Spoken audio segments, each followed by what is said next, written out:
Masjid An-Nawawi, masjid tertua di Bandung Rejosari Sukun, Kota Malang. Masjid An-Nawawi terletak di Jalan Kemantren, Gang 3 RT 1, RW 13, Kelurahan Bandung Rejosari, Kecamatan Sukun, Kota Malang. Masjid ini berbentuk persegi panjang, memanjang ke utara dengan bangunan baru yang kokoh. Meski posisinya berada persis di tepi jalan raya Kelayatan Kemantren Gang 3 yang banyak dilalui kendaraan, ketika memasuki ruangan masjid ini, suasananya begitu teduh dan nyaman, membuat banyak orang merasa tenang berada di sini. Lebih lengkap tentang Masjid An-Nawawi, berikut ulasannya. Assalamualaikum warahmatullahi wabarakatuh. Alhamdulillah sekarang saya sudah sampai di bagian belakang sisi Masjid An-Nawawi, masjid tertua di Kelurahan Bandung Rejosari, Kecamatan Sukun, Kota Malang. Bagaimana kisahnya? Yuk kita ikuti tayangan berikut ini. 1. Dibangun di atas tanah wakaf Mbah Said. Masjid An-Nawawi pada tempo dulu memang sangat jauh berbeda dengan kondisi sekarang. Masjid ini dibangun pada sekitar tahun 1953 di atas tanah wakaf sedekah dari Mbah Said. Mbah Said adalah warga Kemantren yang kala itu sukses membuka usaha warung sate di Kidul Pasar, Kota Malang. Di sela usaha, saat adzan sholat berkumandang, Mbah Said selalu menyempatkan diri untuk sholat berjamaah di Masjid Agung Jamek Malang yang tak jauh dari warungnya dengan berjalan kaki, sekaligus mengikuti kegiatan pengajian rutin di masjid tersebut. Masjid Agung Jamek Malang merupakan masjid utama di Kota Malang, dibangun pada tahun 1890 Masehi di atas tanah gubernemen atau tanah negara sekitar 3.000 meter persegi. Menurut prasasti yang ada, Masjid Agung Jamek dibangun dalam 2 tahap. Tahap pertama dibangun tahun 1890, kemudian tahap kedua dimulai pada 15 Maret 1903 dan selesai pada 13 September 1903. Bangunan masjid ini berbentuk bujur sangkar, berstruktur baja dengan atap tajuk tumpang 2, dan sampai saat ini bangunan asli itu masih dipertahankan keberadaannya. Masjid Agung Jamek menjadi institusi yang amat penting dalam kehidupan umat Islam di Kota Malang.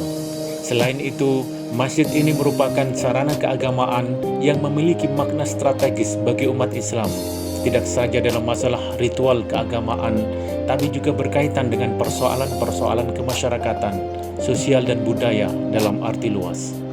Dari hal-hal tersebut, akhirnya membuat masjid ini dikenal dengan masjid yang agung, hingga menjadi Masjid Agung Jamek Malang. Bertemu dengan banyak orang menunaikan sholat dan sering mengikuti kegiatan pengajian rutin di Masjid Agung Jamek, Mbah Said terketuk berkeinginan kuat untuk membangun masjid di kampungnya, Kemantren, yang kala itu belum ada masjid satupun di kampung Kemantren, bahkan di Kelurahan Bandung Rejosari. Beliau pun mengajak teman-temannya untuk berunding dan memelopori pembangunan masjid, seperti Mbah Ngatimun, Pak Pramu, Mbah Danu, dan Mbah Tik, yang saat ini kesemua orang tersebut telah meninggal dunia.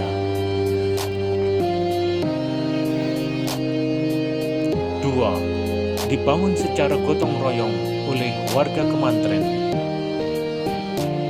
Di awal pembangunan, seluruh warga antusias membantu.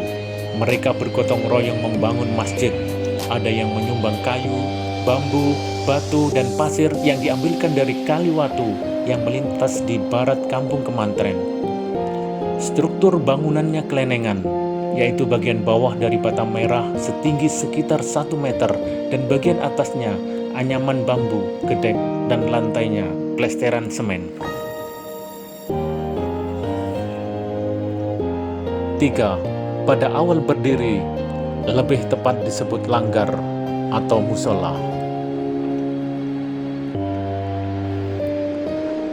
Alhasil pada akhirnya, di awal tahun 1953, jadilah sebuah bangunan masjid sederhana berbentuk bujur sangkar yang lebih tepat disebut langgar atau musola. Namun, karena usulan beberapa warga, musola itu ditempati untuk melaksanakan sholat Jumat. Cerita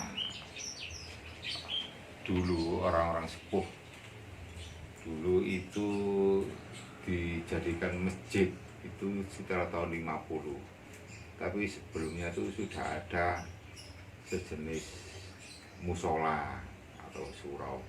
Jadi dibuat resmi untuk Jumatan itu mungkin sekitar tahun 50-an, dan masjid ketua seluruh sekelurahan.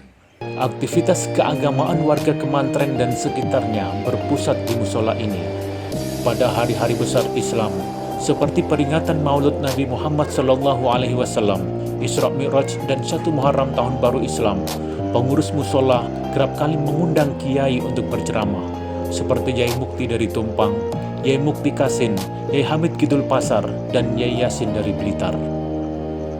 Ketika acara tersebut, jamaah berbondong-bondong berdatangan dari Kepuh, Janti, Kelayatan, Kelabang, Durenan, Urung-Urung, Bakalan Kerajaan, Kemulan, Mulyorejo, bahkan dari Wakir. Warga yang dari timur Kemantren Kalayatan, seperti Janti dan Kepuh, untuk ke masjid harus rela menyeberang sungai melalui jembatan gantung di atas Sungai Metro. Namun, hal ini tidak mengurangi semangat mereka untuk melakukan ibadah dan mengikuti pengajian di musola ini. Ketika saya di Kelayatan, saya sholat terawihnya di An-Nawawi dan Jumatan, lewatnya Jalan Kelayatan.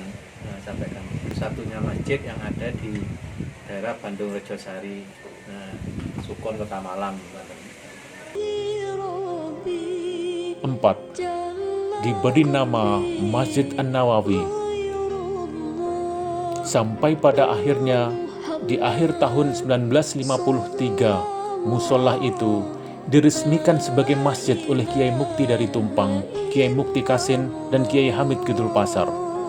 Melalui tirakat dan keikhlasan dalam mendekatkan diri kepada Allah Subhanahu wa Ta'ala, ketiga kiai tersebut memutuskan memberi nama masjid ini An-Nawawi, yang artinya nisbah, dengan harapan masjid ini memberi manfaat bagi masyarakat sekitar. An-Nawawi juga nama seorang ulama besar ahli fikih dan hadis dari Damaskus, Suriah.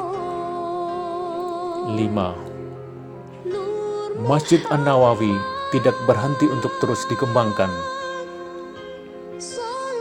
Seiring perkembangan zaman, karena kebutuhan, takmir Masjid An-Nawawi terus melakukan renovasi-renovasi dengan melakukan pengembangan, menambah bangunan baru di sebelah utara bangunan induk, dan membangun menjadi 2 lantai, sehingga masjid lebih luas dan tampak seperti sekarang ini.